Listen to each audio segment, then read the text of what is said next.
صلیبیوں کی نظریں ہمارے مستقبل پر لگی ہوئی ہے۔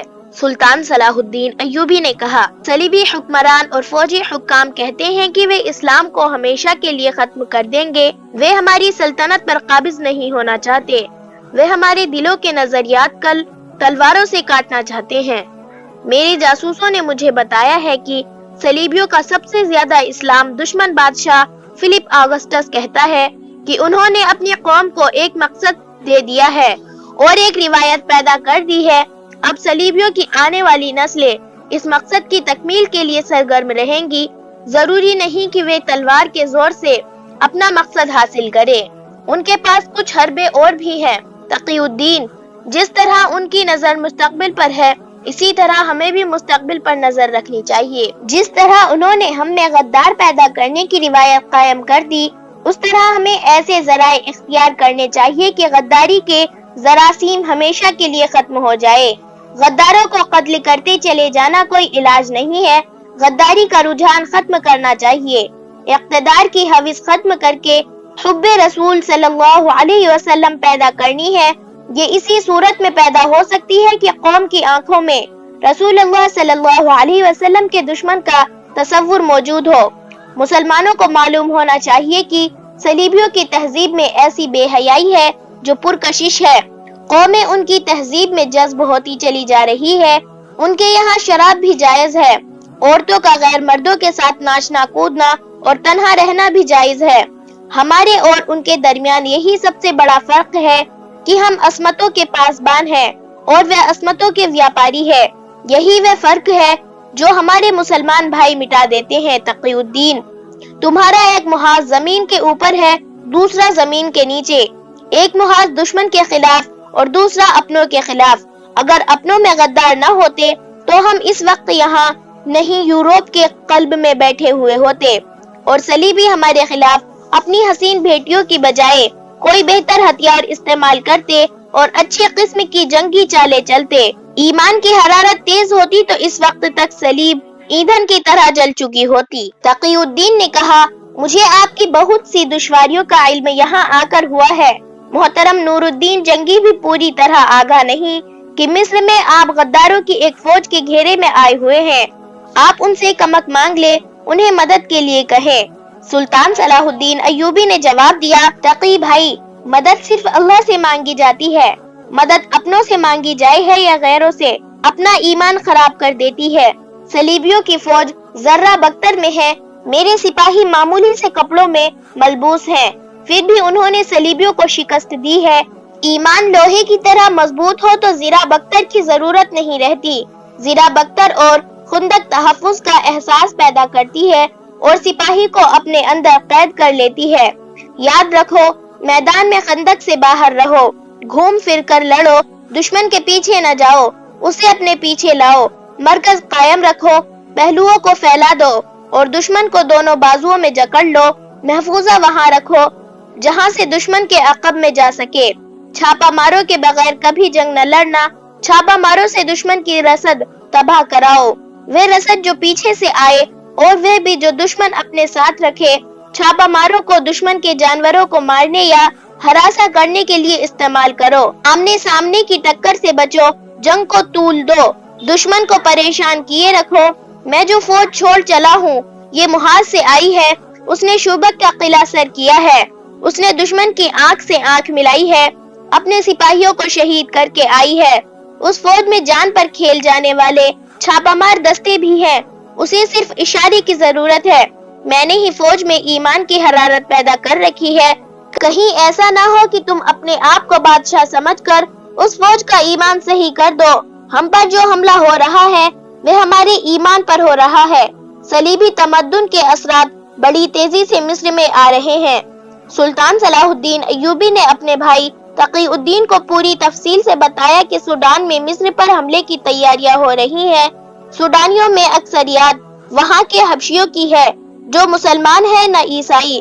ان میں مسلمان بھی ہیں جن میں مصر کی اس فوج کے بھگوڑے بھی ہیں جسے بغاوت کے جرم میں توڑ دیا گیا تھا۔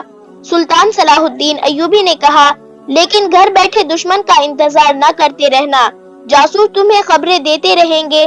حسن بن عبداللہ تمہارے ساتھ ہے، جہاں محسوس کرو کہ دشمن کی تیاری مکمل ہو چکی ہے اور وہ اب حملے کے لیے اجتماع کر رہا ہے، تم وقت ضائع کیے بغیر حملہ کر دو اور دشمن کو تیاری کی حالت میں ہی ختم کر دو، لیکن پیچھے کے انتظامات مضبوط رکھنا، قوم کو محاذ کے حالات سے بے خبر نہ رکھنا۔ اگر خدا نخواستہ شکست ہو جائے تو اپنی غلطیوں اور کوتاہیوں کو تسلیم کر لینا اور قوم کو بتا دینا کہ شکست کے اسباب کیا تھے۔ جنگ قوم کے خون اور پیسے سے لڑی جاتی ہے، بیٹے قوم کے شہید اور اپاہج ہوتے ہیں، لہٰذا قوم کو اعتماد میں لینا ضروری ہے۔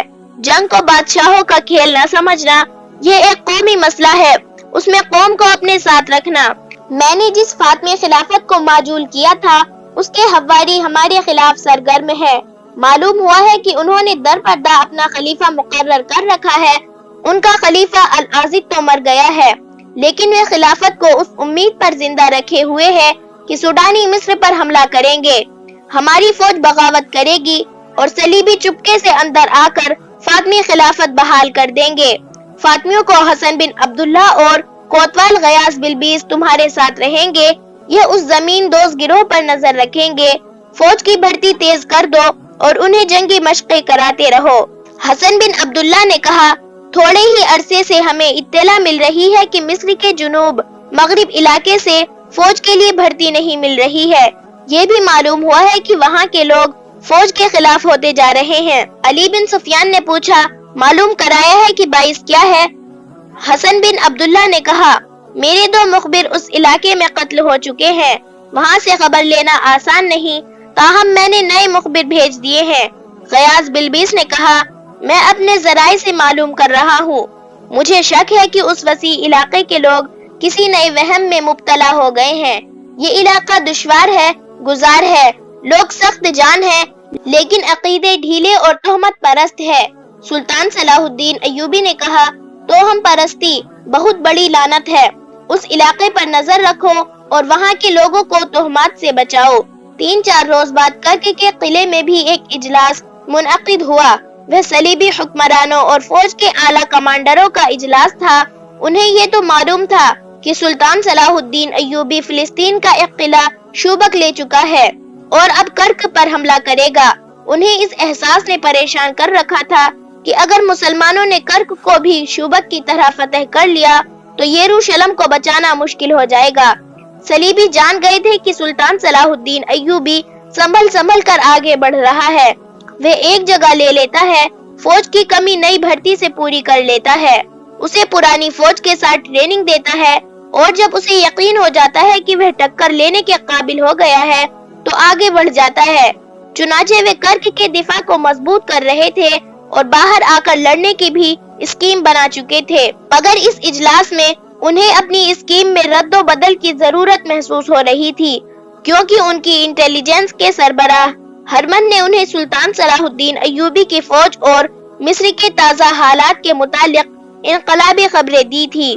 صلیبی جاسوسوں نے بہت ہی تھوڑے وقت میں کرک میں یہ اطلاع پہنچا دی تھی کہ سلطان صلاح الدین ایوبی اس فوج کو قاہرہ لے گیا ہے جو اس محاذ پر لڑی اور شوبک کا قلعہ لیا تھا، اور قاہرہ میں جو فوج ہے اسے عزلت میں محاذ پر بھیج دیا گیا ہے، اور نور الدین جنگی نے اپنی بہترین فوج کی کمک اس محاذ پر بھیج دی ہے، اور سلطان صلاح الدین ایوبی کا بھائی تقی الدین دمشق سے قاہرہ پہنچ گیا ہے، جہاں وہ سلطان صلاح الدین ایوبی کا قائم مقام ہوگا، اور سلطان صلاح الدین ایوبی قاہرہ چلا گیا ہے، جہاں وہ سازشوں کو سزائے موت دے کر محاذ کی طرف روانہ ہو گیا ہے۔ صلیبیوں کے لیے یہ خبر اچھی نہیں تھی کہ قاہرہ کا نائب مصلح الدین بھی پکڑا گیا اور غداری کے جرم میں مارا گیا ہے۔ مصلح الدین کے مارے جانے سے ہمیں نقصان تو ہوا ہے، لیکن تقی الدین کا تقرر ہمارے لیے امید افزا ہے۔ وہ بے شک سلطان صلاح الدین ایوبی کا بھائی ہے، لیکن وہ صلاح الدین ایوبی نہیں ہے۔ میری تخریب کار جاسوس اسے چکر دینے میں کامیاب ہو جائیں گے۔ یہ بھی امید افزا ہے کہ سلطان صلاح الدین ایوبی اور علی بن سفیان قاہرہ سے غیر حاضر ہے۔ رحمان نے پوچھا، میں حیران ہوں کہ تمہارے حشیشین کیا کر رہے ہیں، کیا وہ دوہرا کھیل تو نہیں کھیل رہے؟ کم بخت ابھی تک سلطان صلاح الدین ایوبی کو قتل نہیں کر سکے، ہم بہت رقم ضائع کر چکے ہیں۔ ہرمن نے کہا، رقم ضائع نہیں ہو رہی۔ مجھے امید ہے کہ صلاح الدین ایوبی محاذ تک نہیں پہنچ سکے گا۔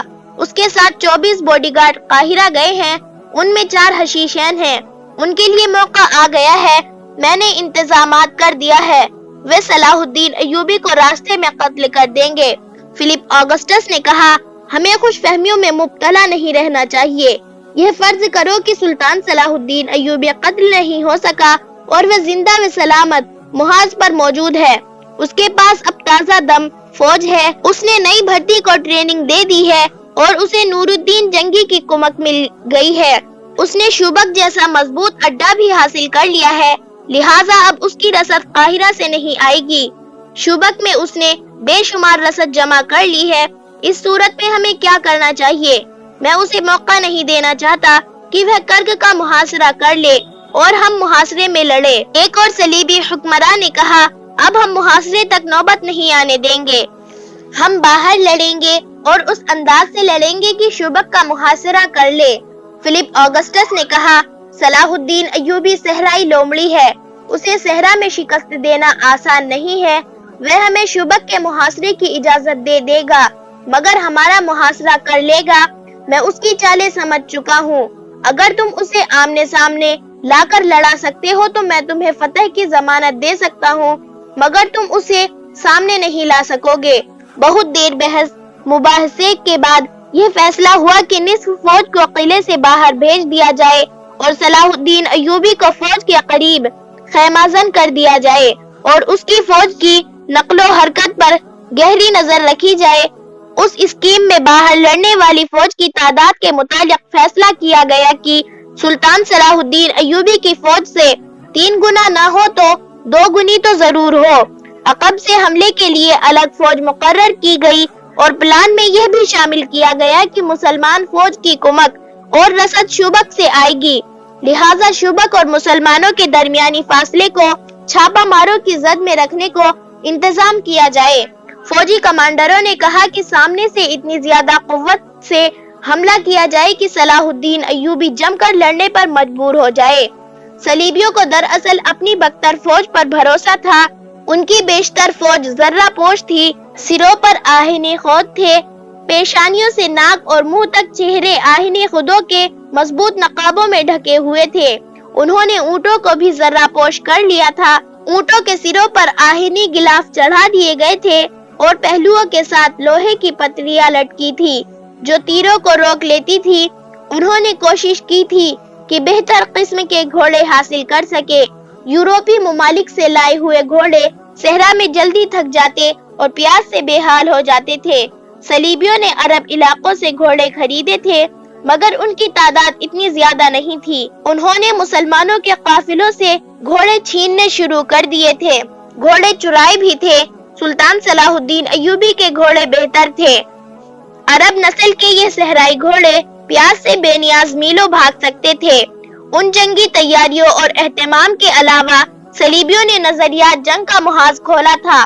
اس کے متعلق ان کی انٹیلیجنس کے ڈائریکٹر ہرمن نے رپورٹ پیش کی کہ سلطان صلاح الدین ایوبی کی انٹیلیجنس کے نائب سربراہ حسن بن عبداللہ نے رپورٹ دی تھی کہ وہاں کے لوگ اب فوج میں بھرتی نہیں ہوتے بلکہ بعض لوگ فوج کے خلاف بھی ہو گئے ہیں۔ یہ جفاکش اور جنگجو قوم کا علاقہ تھا جس نے سلطان صلاح الدین ایوبی کو نہایت اچھے سپاہی دیے تھے، مگر اب ہرمن کی رپورٹ سے ظاہر ہوتا تھا کہ صلیبی تخریب کار اس علاقے میں پہنچ گئے ہیں۔ وہاں نوبت یہاں تک پہنچی ہوئی تھی کہ حسن بن عبداللہ نے یہ معلوم کرنے کے لیے کہ علاقوں کے لوگ فوج کے خلاف کیوں گئے ہیں 2 مخبر بھیجے تھے، دونوں کو قتل کر دیا گیا تھا۔ وہ علاقہ جو بہت وسیع و عریض تھا، جاسوسوں اور مخبروں کے لیے بہت ہی مضبوط قلعہ بن گیا تھا، وہاں سے کوئی معلومات حاصل ہوتی ہی نہیں تھی۔ اتنا ہی پتا چلا تھا کہ لوگ ہیں تو مسلمان لیکن توہم پرستی اور عقیدے کے بہت ڈھیلے ہیں۔ ہرمن نے تفصیلات بتائے بغیر کہا کہ اس کا تجربہ کامیاب رہا ہے۔ وہ اب مصر میں تمام تر سرحدی علاقوں میں اس طریقہ کار کو پھیلائے گا، پھر ان اثرات کو مصر کے اندر لے جانے کی کوشش کرے گا۔ اس نے امید ظاہر کی کہ وہ مصر کے قصبوں اور شہروں کو بھی اپنے اثر میں لے لے گا۔ اس نے کہا، میں مسلمانوں کی ایک ایسی خامی کو ان کے خلاف استعمال کر رہا ہوں جسے وہ اپنی خوبی سمجھتے ہیں۔ مسلمان درویشوں، فقیروں، وظیفے اور چلے کرنے والوں، عاملوں اور مولویوں اور کٹیوں میں بیٹھ کر اللہ اللہ کرتے رہنے والے محجوب قسم کے لوگوں کے فوراً مرید بن جاتے ہیں۔ درویشوں وغیرہ کو یہ گروہ اسلامی فوج کے ان سالاروں کے خلاف ہے جنہوں نے ہمارے خلاف جنگیں لڑ کر شہرت حاصل کی ہے۔ یہ درویش اپنے متعلق لوگوں کو یقین دلاتے ہیں کہ خدا ان کے ہاتھ میں ہے اور وہ خدا کے خاص بندوں میں سے ہیں۔ وہ صرف نام پیدا کرنا چاہتے ہیں، ان میں میدان جنگ میں جانے کی ہمت اور جرت نہیں، لہٰذا وہ گھر بیٹھے وہی شہرت حاصل کرنا چاہتے ہیں جو سالاروں نے جہاد میں حاصل کی ہے۔ اگر دیانتداری اور غیر جانبداری سے دیکھا جائے تو مسلمانوں کے یہ فوجی لیڈر، جن میں سلطان صلاح الدین ایوبی اور نور الدین جنگی بھی شامل ہے، قابل تحسین انسان ہیں۔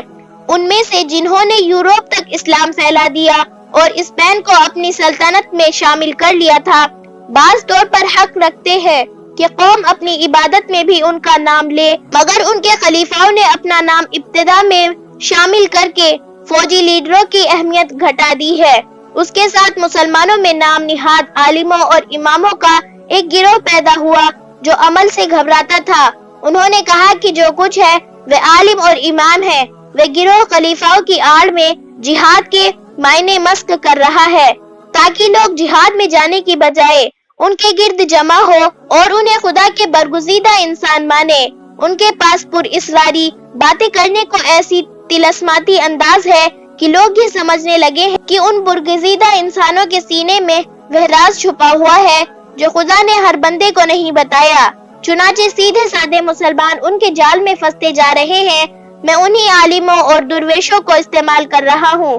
مسلمانوں کی یہ کمزوری ہمیں بہت فائدہ دے رہی ہے۔ میں مسلمانوں کو اسلام کی ہی باتیں سنا سنا کر اسلام کی بنیادی روح سے دور لے جا رہا ہوں۔ تاریخ گواہ ہے کہ یہودیوں نے نظریات تخریب کاری کر کے اسلام کو کافی حد تک کمزور کر دیا ہے۔ میں انہی کے اصولوں پر کام کر رہا ہوں۔ یہی وہ محاذ تھا جس کے متعلق سلطان صلاح الدین ایوبی پریشان رہتا تھا۔ پریشانی کا اصل باعث یہ تھا کہ اس محاذ پر اپنی ہی قوم کے افراد اس کے خلاف لڑ رہے تھے اور یہ محاذ اسے نظر نہیں آتا تھا۔ تقی الدین اور اپنے ان حکام کو جنہیں قاہرہ میں رہنا تھا ہدایت دے کر سلطان صلاح الدین ایوبی محاذ کی طرف ہو گیا۔ اس کے ساتھ 24 ذاتی محافظوں کا دستہ تھا۔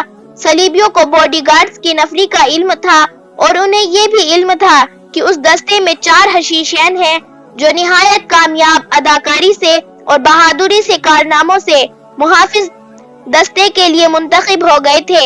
ان کا مقصد صلاح الدین ایوبی کا قتل تھا، لیکن موقع نہیں مل رہا تھا کیونکہ محافظ دستے کی نفری 24 سے کہیں زیادہ رہتی تھی اور ان کی ڈیوٹی بدلتی رہتی تھی۔ کبھی بھی ایسا نہ ہوا کہ ان چاروں کی ڈیوٹی اکٹھی لگی ہو۔ محافظوں کے کمانڈر بہت ہوشیار اور چوکس رہتے تھے۔ انہیں یہ تو علم نہیں تھا کہ ان کے درمیان قاتل بھی موجود ہے۔ وہ بیدار رہتے تھے کہ کوئی محافظ کوتاہی نہ کرے۔ اب سلطان صلاح الدین ایوبی سفر میں تھا۔ اس نے خود ہی کہا تھا کہ محافظوں کی پوری فوج کو ساتھ نہیں رکھے گا، 24 کافی ہے۔ حالانکہ راستے میں صلیبی چھاپا ماروں کا خطرہ تھا۔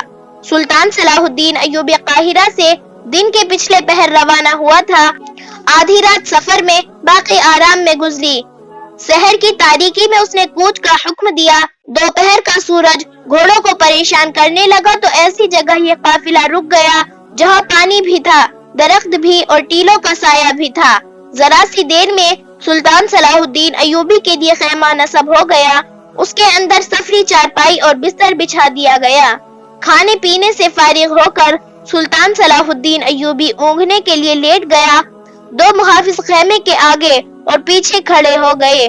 دستے کے باقی محافظ قریب ہی سایہ دیکھ کر بیٹھ گئے۔ کچھ گھوڑوں کو پانی پلانے کے لیے لے گئے۔ علی بن سفیان اور دیگر حکام جو سلطان صلاح الدین ایوبی کے ساتھ تھے ایک درخت کے نیچے جا کر لیٹ گئے۔ انہوں نے خیمے نصب نہیں کرائے تھے۔ اس جگہ کے خد و خال ایسے تھے کہ سلطان صلاح الدین ایوبی کا خیمہ ان کی نظروں سے اوجھل تھا۔ صحرا کا سورج زمین و آسمان کو جلا رہا تھا۔ جس کسی کو جہاں چھاؤ ملی لیٹ گیا۔ یہ پہلا موقع تھا کہ سلطان صلاح الدین ایوبی کے خیمے پر جن دو محافظوں کی ڈیوٹی لگی وہ دونوں حشیشین تھے جو ایک عرصہ سے ایسے ہی موقع کی تلاش میں تھے۔ اس موقع کو پوری طرح موضوع بنانے کے لیے یہ صورت پیدا ہوئی کہ محافظوں کی زیادہ تر نفری گھوڑوں کو پانی پلانے چلی گئی تھی۔ پانی ایک ٹیلے کے دوسری طرف تھا۔ قافلے کا سامان اٹھانے والے اونٹوں کے شتر سوار قافلے کا سامان اٹھانے والے اونٹوں کے شتربان بھی اونٹوں کو پانی کے لیے لے گئے تھے۔ جو محافظ ڈیوٹی والوں کے علاوہ پیچھے رہ گئے تھے ان میں دو اور حشیشین تھے۔ انہوں نے اشاروں میں طے کر لیا۔